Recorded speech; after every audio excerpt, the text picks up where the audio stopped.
What's up, guys? This is TrainLover123 #ChangeRock, doing a CreepyPasta reading for OptimusPrime2471.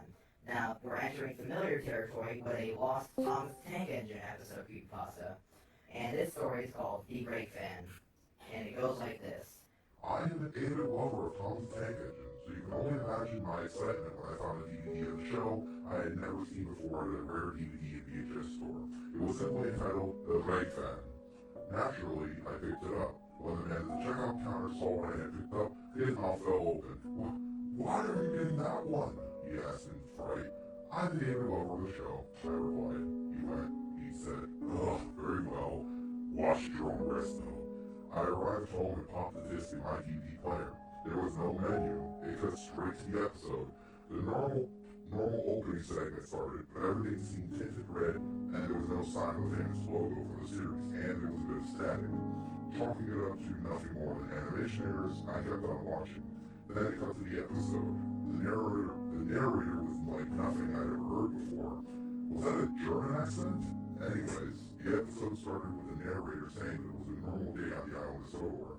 Everything seemed normal. According to the narrator, Percy was to take a load of rocks from that station at Brandon Docks, but there was no more usable BrakeVans. As Percy explained this alone to Thomas, all color drained from his face. Well, there is one more BrakeVan. The old BrakeVan that has never been used, as far as any of us know. Alright then, said Percy. The audio then cut out, but from what the scenes showed us, Percy was collecting his trucks for the journey ahead. As Percy was leaving the docks, static like I had never ever seen before came onto the screen.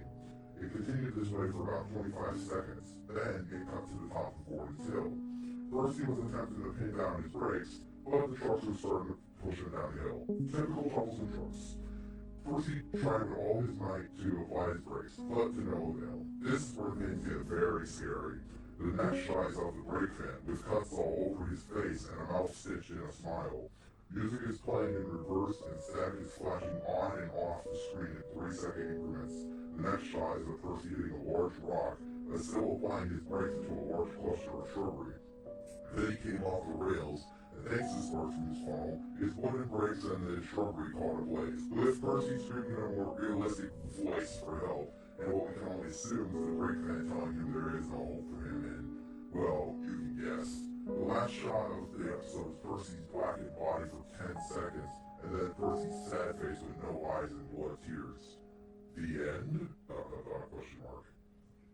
Now, this was a rather interesting story, per se. I mean, it obviously, as the story said about the troublesome trucks pushing it down the hill, that's kind of typical for the troublesome trucks in the show, no doubt about that.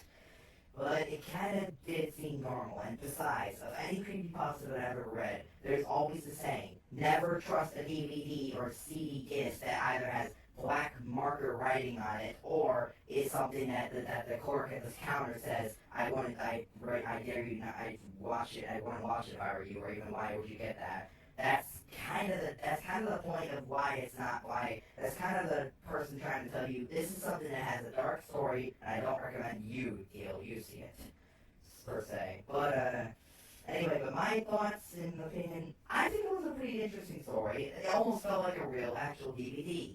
Now, obviously, I would if this guy were reasonable and he saw that in the right before anything else happened, he would pull it out of the DVD player, set it in a place, and then pretty much just forget about it and probably try to go to sleep.